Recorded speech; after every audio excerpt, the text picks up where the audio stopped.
É indispensável que nos predisponhamos, todos desencarnados e encarnados, a esta comunhão efetiva, na qual o mundo transcendente e a vida imanente no planeta terrestre se cansaram de perseguições e de angústias, de sombras e de amarguras. Neste momento, cabe-nos recordar as boas novas de alegria que, chegando à Terra pela segunda vez, se instalaram definitivamente no país das almas humanas, proporcionando-lhes a paz tão desejada. Mantenham-se fiéis aos postulados da codificação espírita, que restaura em sua essência a mensagem de Jesus. Esforcem-se para que daqui emanem as claridades diamantinas do Evangelho em espírito e verdade, espalhando-se pela nacionalidade brasileira nos próximos dias festivos de gratidão e exaltação ao incomparável Mestre Galileu. E das terras formosas do Cruzeiro, expandam-se as notícias libertadoras por todo o mundo, iniciando verdadeiramente o novo período. Conheceis, graças às cicatrizes na alma, as dificuldades decorrentes da longa jornada pelos difíceis caminhos da renovação espiritual. Portais, as marcas profundas dos erros cometidos, agora suavemente diluídas pelos sublimes antídotos do Evangelho libertador. Sede fiéis àqueles que, em nome de Jesus, prepararam esses caminhos para que pudesseis percorrê-los.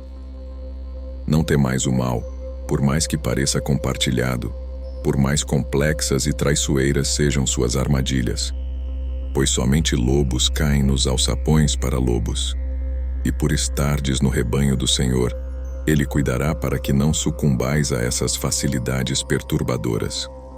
Os espíritos encarregados de dirigir a nacionalidade brasileira acompanham o momento político e social da pátria do Evangelho, e Jesus está no leme da barca terrestre. Não duvideis. Mesmo quando tudo parece conspirar contra a ordem, a legalidade e o dever, as vozes dos céus proclamam a ordem superior e enviam emissários da verdade às sombras terrestres para a grande restauração. Nem a tempestade de pessimismo que avassala, nem a onda de dúvida que açoita os corações da nacionalidade brasileira impedirão que se cumpra o vaticínio da espiritualidade quanto ao seu destino espiritual, apesar dos graves problemas que nos comprometem em relação ao futuro. Apesar do ceticismo que desgoverna as mentes em relação aos dias do amanhã, o Brasil será o pulsante coração espiritual da humanidade, encravado na palavra libertadora de Jesus, que brilha no Evangelho restaurado pelos benfeitores da humanidade.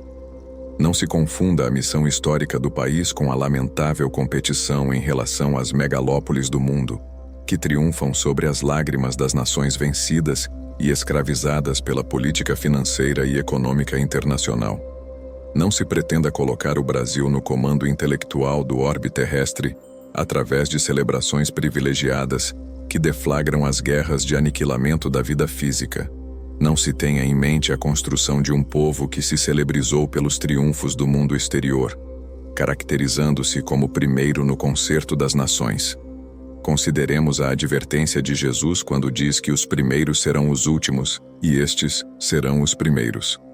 Sem dúvida, o cinturão da miséria socioeconômica que envolve as grandes cidades brasileiras alarma a consciência nacional. A disputa pela venda de armas, que coloca o país na liderança dos exportadores da morte, inquieta-nos. Inegável é a nossa preocupação diante da onda crescente de violência e agressividade urbana. Sem dúvida, os fatores do desrespeito à consciência nacional e a maneira incorreta com que atuam alguns homens em posições relevantes e representativas do país fazem com que o vejamos momentaneamente em uma situação de derrocada irreversível. Tenha-se, porém, em mente que vivemos uma época de enfermidades graves em toda a Terra, na qual o vírus da descrença gera as doenças do sofrimento individual e coletivo, chamando o homem a novas reflexões. A história se repete. As grandes nações do passado que escravizaram o mundo mediterrâneo não escaparam à derrocada de suas edificações, ao fracasso de seus propósitos e programas. Assírios e babilônios foram reduzidos a pó. Egípcios e persas guardam nos monumentos, açoitados pelos ventos ardentes do deserto. as marcas da falência pomposa das glórias de outrora. A Hélade, circundada por suas ilhas, legou à posteridade um momento de ilusório poder, mas milênios de fracassos bélicos e desgraças políticas. As maravilhas da humanidade reduziram-se a escombros. O colosso de Rhodes foi derrubado por um terremoto. O túmulo de Mausolo se rompeu após os dias de Artemísia. O santuário de Zeus em Olímpia e sua estátua colossal foram reduzidos a poeira. Os jardins suspensos de Semíramis se desfizeram e foram cobertos pela sedimentação dos tempos e pelas camadas de areia sucessivas da história.